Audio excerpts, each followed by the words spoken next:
नमस्कार। आज के वीडियो लेक्चर में मैं आधुनिक भारतीय कला परिदृश्य के उस महानायक के विषय में बात करने जा रहा हूं, जिनके विषय में ऑलरेडी आपने थंबनेल को देख करके ही समझ लिया होगा।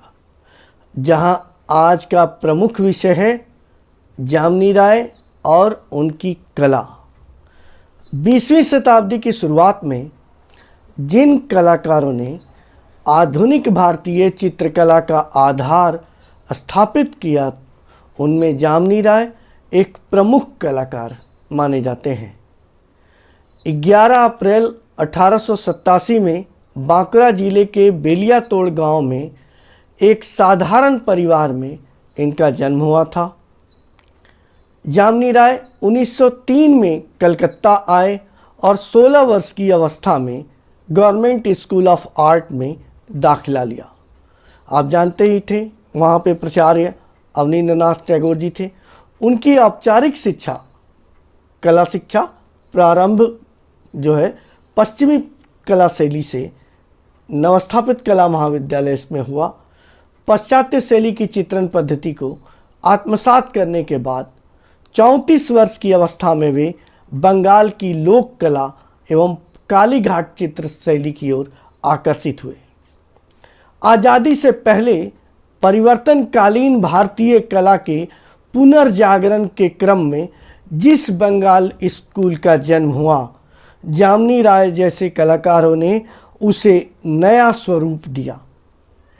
भारत में आधुनिक चित्रकला के विकास के दौर में पाश्चात्य शैली को नकारते हुए उन्होंने बंगाल के स्थानीय वातावरण के अनुसार कालीघाट के पटचित्रों के संपुट लहरिया रेखाओं और ग्रामीण पटचित्रों की सरलता और सहजता की प्रेरणा से एक नई विशिष्ट शैली का विकास किया, एक नई विकसित शैली को जन्म दिया।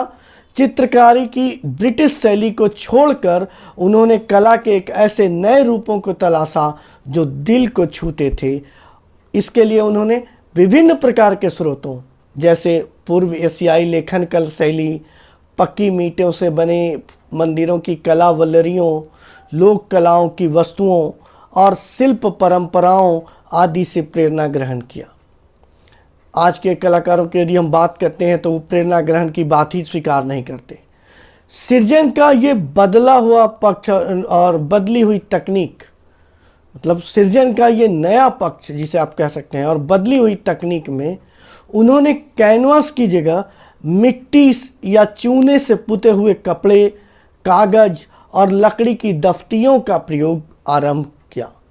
रंगों की बंधावट के लिए, बंधन के लिए, बाइंडिंग के लिए उन्होंने अंडे की जर्दी और इमली के बीज का गोंद प्रयोग किया। उनके द्वारा प्रयुक्त रंग जैसे लाल, पीला, नीला, सिंदूरी, भूरा, हरा, ये सब प्राकृतिक रंजकों यथा गेरू, रामरस, हरताल, सिंदूर, काकखोरी और नील आदि से तैयार किए जाते थे। सीमित रंगों के बावजूद इनके चित्र चमकदार एवं प्रभावोत्पादक हैं। ग्रामीण संस्कृति से जुड़े और रोजमर्रा की जिंदगी के प्रसंग जैसे माँ और बच्चे का चित्र, महिलाओं के चित्र, पूजा की मूर्तियाँ, खिलौने, अल्पना आदि के कलात्मक गुणों से समाहित कर उनके चित्रों की धूम पूरी दुनिया में मच गई थी। मुखाकृति की सीमा रेखा से बाहर जाते हुए बड़े बड़े आकार के नेत्र, मोटी काली रेखाओं और चटकीले अपारदर्शी रंगों का प्रयोग उनकी विशिष्ट शैली की पहचान है।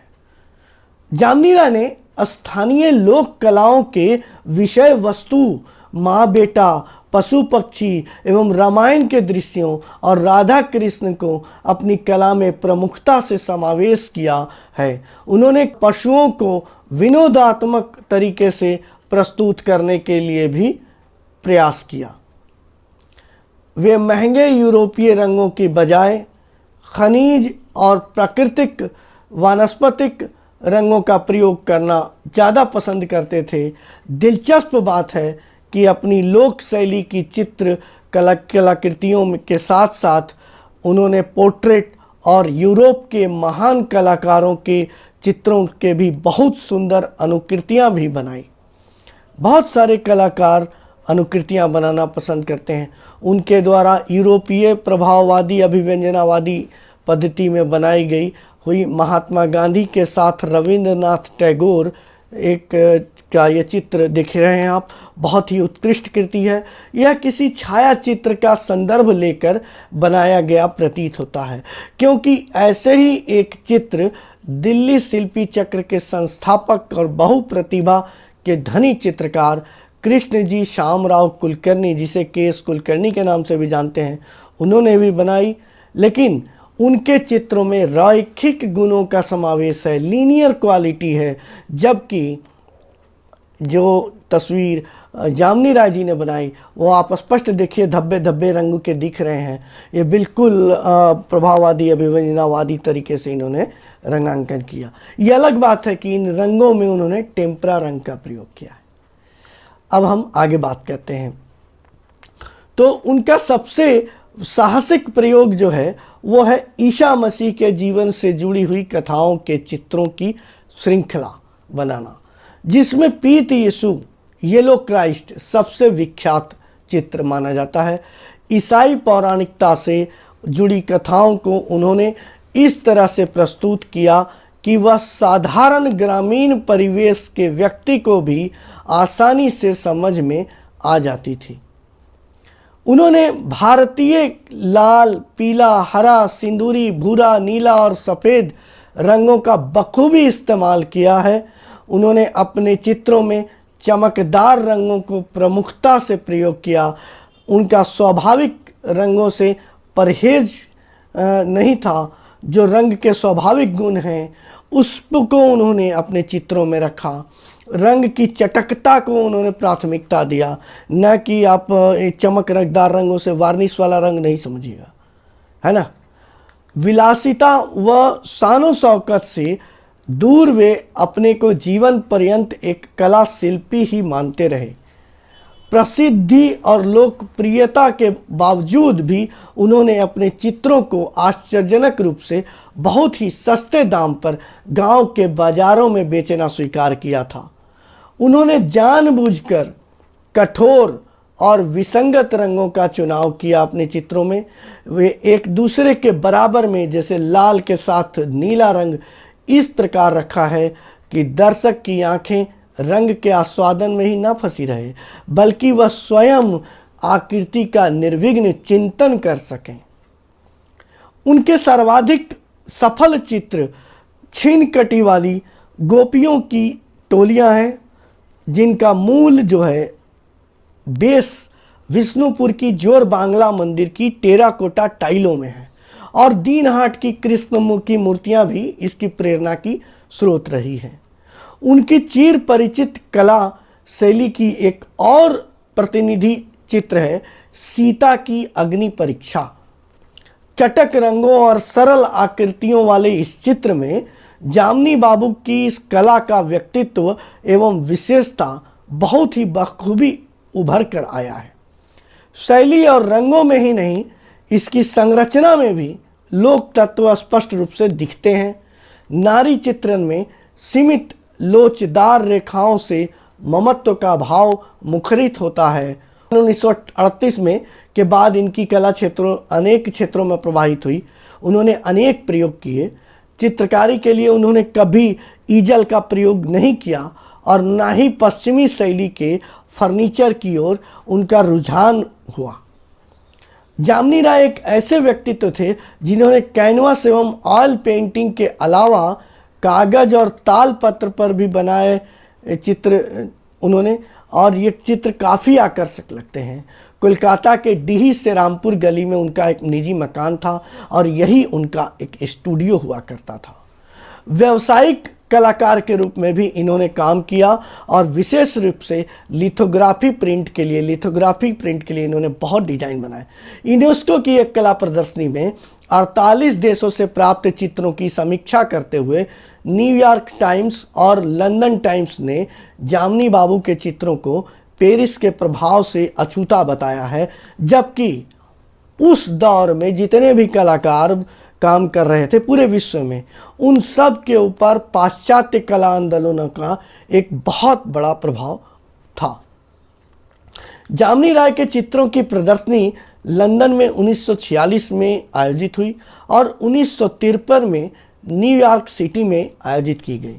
इसके बाद भी सैकड़ों एकल प्रदर्शनियां और सामूहिक प्रदर्शनियों में उनके चित्रों को पूरे विश्व में प्रदर्शित किया जा चुका है। उनके चित्र संग्रह राज्य ललित कला अकादमी में भी हैं। अनेक व्यक्तिगत एवं सार्वजनिक कला संग्रहालयों और संस्थाओं के साथ साथ ललित कला अकादमी नई दिल्ली, जर्मनी एवं संयुक्त राष्ट्र अमेरिका आदि देशों के संग्रहालयों में भी उनके चित्र का बहुत बड़ा संसार पाया जाता है। उनके चित्र mother helping the child to cross a pool के लिए 1935 में उन्हें वाइसराय का स्वर्ण पदक दिया गया था। भारत सरकार द्वारा 1955 में उन्हें पद्म विभूषण से सम्मानित किया गया और उन्हें 1956 में ललित कला अकादमी का पहला फेलो यानी पहली बार रत्न सदस्यता इनको दी गई थी 1956 में।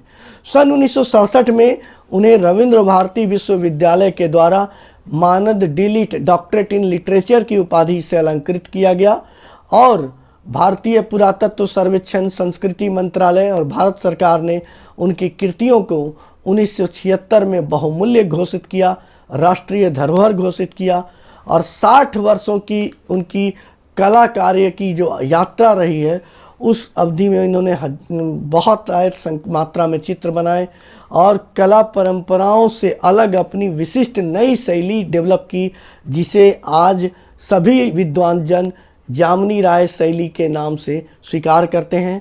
इस शैली को स्थापित करने के बाद 85 वर्ष की अवस्था में 24 अप्रैल 1972 को कलकत्ता में उनका देहावसान हो गया। अब हम बात करते हैं उनकी प्रसिद्ध कृतियों के बारे में। उनके प्रसिद्ध चित्रों में वृंदावन के कुंज में गोपियाँ, राधा कृष्ण, कृष्ण और बलराम, पुजारिन, गणेश और पार्वती, नर्तकी, 3 मृदंग वादक, जोसेफ और ईसा और 2 शिष्य, ईसा को सूली, 3 स्त्रियां, संथाल नृत्य और रामायण का एक विशेष दृश्य प्रसिद्ध है। इसके अलावा पशु पक्षियों में भी इन्होंने अनेक आकृतियां बनाई। बिल्ली और केकड़ा, मछली, गाय आदि के चित्र बहुतायत मात्रा में उपलब्ध हैं। तो आज के लेक्चर में आपने इस महान विभूति को जाना।